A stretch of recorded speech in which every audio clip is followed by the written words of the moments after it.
Good afternoon बच्चों। आज हम आपको विटामिन के बारे में बताएंगे। विटामिन क्या होती है, कितने प्रकार की होती है, इसके कमी से कौन सा रोग होता है और कौन सी विटामिन किस में पाई जाती है, इसके बारे में हम आपको बताएंगे। विटामिन सुरक्षात्मक, यह बहुत ही सूक्ष्म मात्रा में मानव शरीर में उपस्थित होते हैं, जीवन के वृद्धि के लिए और समान है।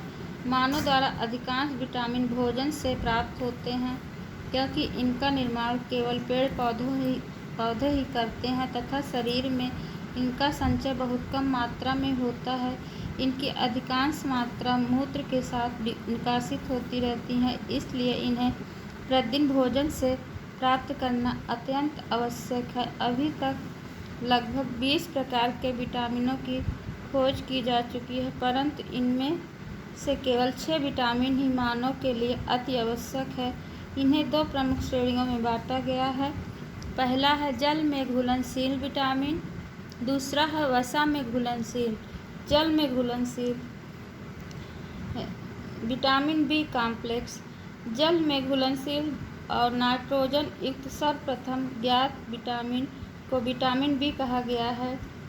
बाद में लगभग 10 ऐसे विटामिनों की खोज हुई है और इन सब को विटामिन बी कॉम्प्लेक्स का सामूहिक नाम दिया गया है। उपापचय क्रियाओं में ये विटामिन सक्रिय रूप से भाग लेते हैं।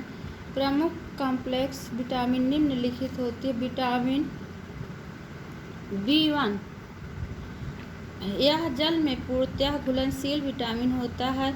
इस विटामिन को थायमीन भी कहते हैं। यह रंगहीन तथा रायदार पदार्थ होता है। प्राप्ति के स्रोत, थायमीन की प्राप्ति के लिए खमीर, गेहूँ, चावल, अंकुरित बीज, सूखे मेवे, मूंगफली, दूध, दही आदि उत्तम है तथा कुछ मात्रा में पीसे हुए अनाजों, हरी सब्जियों तथा फलों में भी पाया जाता है। थायमीन के कार्य, यह शरीर के समुचित विकास के लिए आवश्यक तत्व है। दूसरा है यह तंत्रिका संस्थान की स्वाभाविक क्रियाशीलता के लिए अत्यंत आवश्यक होता है। थायमीन के कमी होने पर नाड़ियों का ऊपरी परत गलने लगती है। तीसरा है अपच, अतिसार, उल्टी आदि पर नियंत्रण रखता है। चौथा है शरीर को रोगों से लड़ने की शक्ति में वृद्धि करता है। यह कार्बोहाइड्रेट के पूर्ण पाचन पोषण में आदि में महत्वपूर्ण कार्य करता है। कमी से हानियाँ, प्रायः थायमीन की शरीर की कमी हो जाने पर निम्नलिखित हानियाँ होती हैं। पहला है हमारा तांत्रिक संस्थान तथा पेशियों का कार्य बिगड़ जाता है, जिससे लकवे की आशंका रह जाती है। दूसरा है हृदय पेशियाँ कमज़ोर हो जाने पर दिल की धड़कन बहुत मंद हो जाती है, अपच तथा कब्ज हो जाता है। इन्हीं लक्षणों को सामूहिक रूप से बेरी रोग कहते हैं। तीसरा है हमारी स्मरण शक्ति कमज़ोर हो जाती है, व्यक्ति स्वभाव से चिड़चिड़ा तथा आलसी हो जाता है और कोई भी काम करने की इच्छा नहीं होती है। चौथा है गर्भवती स्त्रियों में इस विटामिन की कमी होने पर शिशु का संपूर्ण ढंग से विकास नहीं हो पाता है। इसके बाद विटामिन सी, इसे स्कारबेट अम्ल के नाम से भी जानते हैं।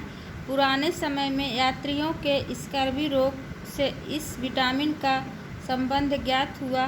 कहते हैं वास्को डी गामा 1880 के साथ समुद्री 1998 में भारत की खोज में निकले, तो भारतीय तट पर पहुंचने से पहले उनके 100 साथी इस रोग के शिकार हो चुके थे।